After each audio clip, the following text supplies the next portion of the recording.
In this video we are going to demonstrate the standing barbell press for the shoulder muscles.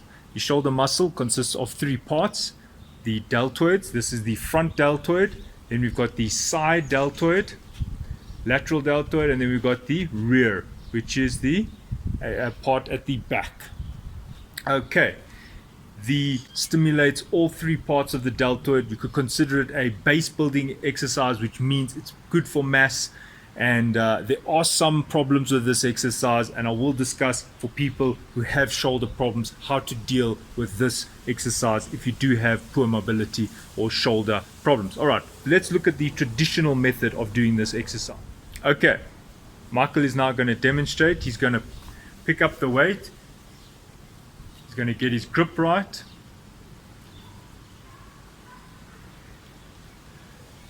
He's going to put the weight into position behind his neck. Right.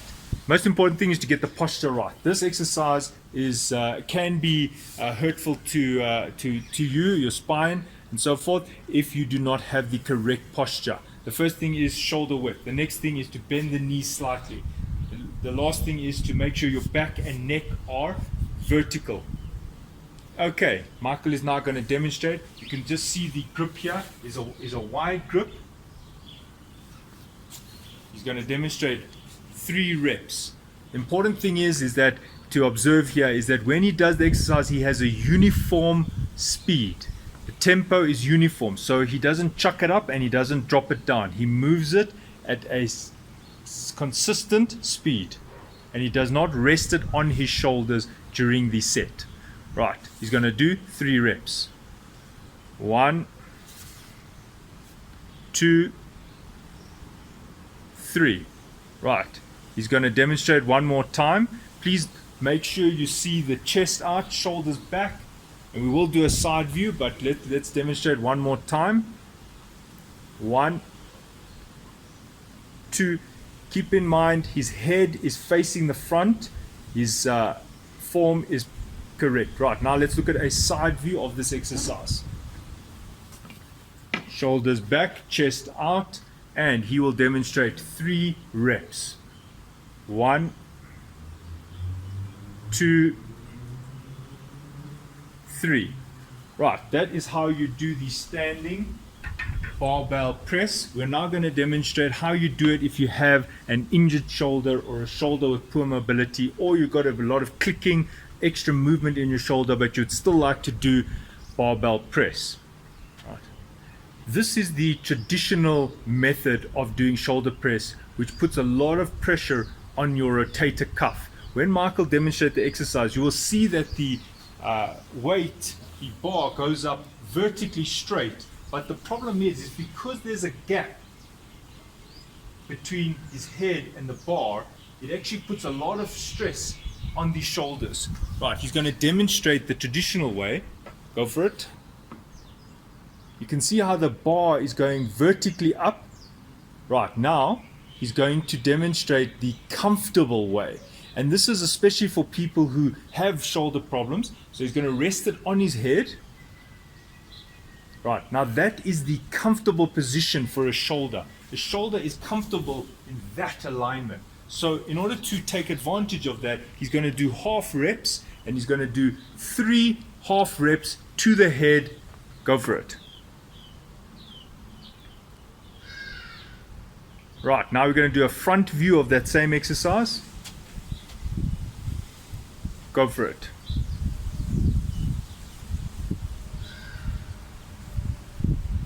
Right. Okay, first things first, just providing a reference with the spirit level. Then what I'd like you to notice is knees are slightly bent, back is straight, and also chest is out, shoulders back, looking straight ahead. It's a bit clearer in the next picture. You can see chest is out, shoulders are back, and that's what I'm trying to always highlight in the videos, is that if you had to put a ruler across the trainer's back, the trainee's back, then it should be flat. Right, now another thing I'd like to highlight is how the elbows are looking like that, and there's the forearm. Incorrect would be that. We don't want the elbows to swing out. So this is the correct form. You can see the Michael is now ready to press the bar up. Okay, so on the upward motion, you can see how the elbow is staying in the correct place. It does not swing out. The swinging out is not good. You can see how the chest is remaining pumped out. You press the chest out so that the shoulders kind of stay locked back. The reason for locking the shoulders back is that it isolates the shoulder muscle. He's looking straight ahead. He has moved his head a little bit forward, which is not so great, and I think it's because he doesn't want to bump the weight on the back of his head, but there is still sufficient space there. So just highlighting that one doesn't have to tortoise their head. You don't have to get your head so far forward, but other than that, back is still straight and knees are slightly bent, just ever so slightly. That's what I mean. Okay, front view. There you can see the shoulder width, back straight, looking straight ahead. Note how the grip, some people find it's more comfortable to have the thumb on the back of the barbell. Now, as he's extended it, make sure you try and extend it straight. As you can see, it's straight here. And also keep your back straight. Knees stay in the same position. And a mistake that people make is they kind of, when they're wanting to get the weight up, they actually almost do a half squat. They drop their knees and then they spring up. And that's incorrect. The motion must come from the shoulder. There should be no upward trajectory from the knees. So just highlighting that. And then also looking straight ahead, form is correct.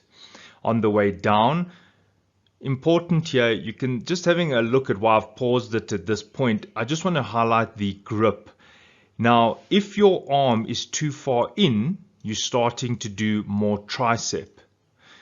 So if Michael's arm was, say, somewhere here, when I say arm, I mean forearm, if his hand was gripping it here, then you'd be isolating a lot of the tricep part of the arm.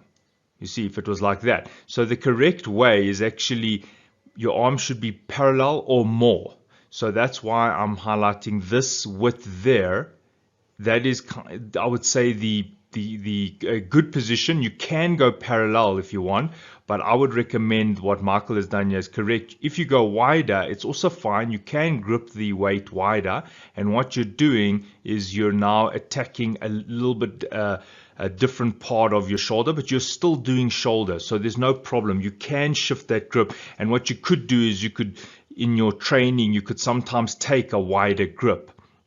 When you're doing the seated press, that's also sometimes a viable option by taking a wider grip. But the point of this drawing is just showing you that if you go too narrow, you're going to be doing more tricep, and when that's not the aim. The aim is to do the shoulder.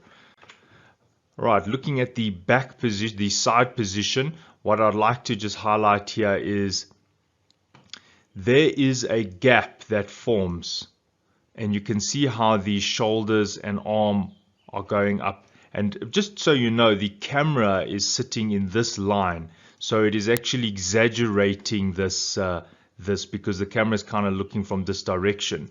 But why I'm showing you this is this position here altogether puts a lot of strain on the shoulder and the rotator cuff. And I don't actually recommend shoulder press. I'm doing the video just to show the correct form and so forth, but later in this video I will go into detail about how to do shoulder press for an injured shoulder or somebody who's got a lot of clicking, or their shoulder is giving them problems.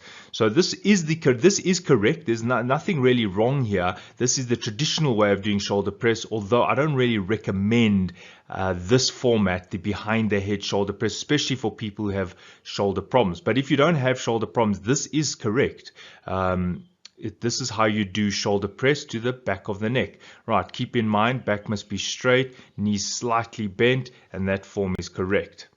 All right, just another picture just demonstrating the same thing. I'm just highlighting this this gap that does form here. His neck should be a little bit more straight, so it wouldn't be as much as you're seeing here. But I'm really milking this. I'm really going overboard to show this, and there's nothing that I'm expecting you to change unless you have a shoulder problem, and I'm getting to that now. Now, if you have a shoulder problem, you can see what has happened here. We have now opted to do something what I call skull crushes. And the reason is because if you look at this alignment now, you can see that the alignment of the shoulder is now in alignment with the spine. Whereas in the picture before, the Michael's elbow was sitting somewhere about here and his arm was sitting about there. And the alignment thus was actually about 5 centimeters out. And that's the pressure on the shoulder. That's what actually adds to shoulder problems. So what I'm recommending is if you are suffering or having niggles in your shoulder, or maybe as a youngster you had poor form, or maybe you injured your shoulder from not warming up, or maybe you're just born like that, then this is an option. You don't have to not train shoulders. You still have to train shoulders if you want to get maximum strength in the gym, and especially shoulders is a supporting exercise for back and tricep and and even chest. So this is another option, and what we do here is you can see how the weight is now just sitting literally in alignment of the head, and now Michael's posture here is 100% perfect. You can see that his neck and everything is in alignment, and then he's still got slightly bent knees just to offer a bit of a suspension for his spine. We've got to protect that spine. Okay, let's look at the front view. Now, this is for the injured shoulder person, somebody who has a shoulder problem. Then on the way up, it's still the same. There's no difference really at the top of the motion. The only difference is that when he goes down, he actually goes down onto his top of his head, crown of his head. And that, by doing that, you actually reduce the tension on the shoulder rotator cuff, but we're not reducing the tension on the shoulder muscle. So let's just be clear here. This is still a challenging exercise, and what you'll do is you'll go down to about there. Do not knock your crown. Obviously you want to keep a little gap there, so it is a half rep, so I do get that you're not doing a full rep, but you're still bringing your shoulder into contention for this exercise. So what will happen is you'll go down to the horizontal plane as I'm highlighting here, and then just before it touches his head, he'll go back up. So you are still training your shoulder. It's just that you're not putting that unnecessary stress on the shoulder girdle. All right, so there you go. This is now the injured routine. If you have the injured shoulder, then you can see he stops there. And if you look at that, that is also just highlighting to you that if you are parallel with the horizontal plane of the ground, can you see there's the ground plane? Sorry, excuse my poor, not straight line, but skew lines. If you have a look at that, that to that is actually now horizontal. And it's very difficult to pick up any injury if your shoulder, your arms do not go past this this parallel level. So by actually stopping at this parallel position, can you see now that's actually two parallel lines, then you actually won't stress your shoulder. If you've got shoulder problems, you will actually be playing it safe, but you're still flexing that muscle. So this is a workaround for someone who's got a sore shoulder, is that by not going negative, you see what the traditional way of doing the exercise is he would have been about there. By going negative, that's where people suffer. They really battle with that part of the exercise. And it's the same with other shoulder exercise as well, which in the videos I have shown. All right. Now let's look at some boo-boos, some problems that people make when they're doing this exercise. And these are the things you've got to look out for if you don't want to have poor form. First thing is, why is it going up and down like that? You see that line? Look, stand in front of the mirror and check that you are going up with a horizontal line to the horizontal, and you're going down with the horizontal. Also note the knees are no longer bent. He's taken a straight position, and it's always best to just have your knees a little bit bent. Another problem here is you can see that firstly he's skew, secondly he's now resting on the shoulders. And as I've said, when you do the exercise, you should not rest the bar on your body, because then your shoulders become rested. So then you're actually effectively doing less work. You want to isolate them as much as possible, and in doing so you should not have a rest portion in the rep or in the exercise. You can rest after, but not during. And then also notice how his chest is no longer out and his shoulders are not back. He's got like a bit of a rounding that's happening here. Now the next problem that people make is they actually bring up the weight too far back. And you can see there how there is the vertical, and what has happened is his elbows have almost locked in and gone back. So this is also a problem that people make. Yes, his shoulders are back, that's correct. His chest is out, which is fine. His neck is not too bad. He's looking he's looking straight ahead. His knees are fine, his back is straight. But the problem is here. This is where the problem comes in, because look at that. And you can see how that has become too exaggerated. And you can see it's almost like his arm is kind of like deflecting back. So one's got to be careful of that. And also you can get destabilized, because it starts pulling you back, and then your foot will end up moving. What will happen is you'll take a step to the back in order to counterbalance this backward motion. So again, especially with heavier weights, this is not good, because what will happen is you'll thrust up and you'll be too much in the backward direction, and then in order to counterbalance, you'll take a step back, offsetting the balance on your lower back. So again, this is also a poor form. All right, and that's it.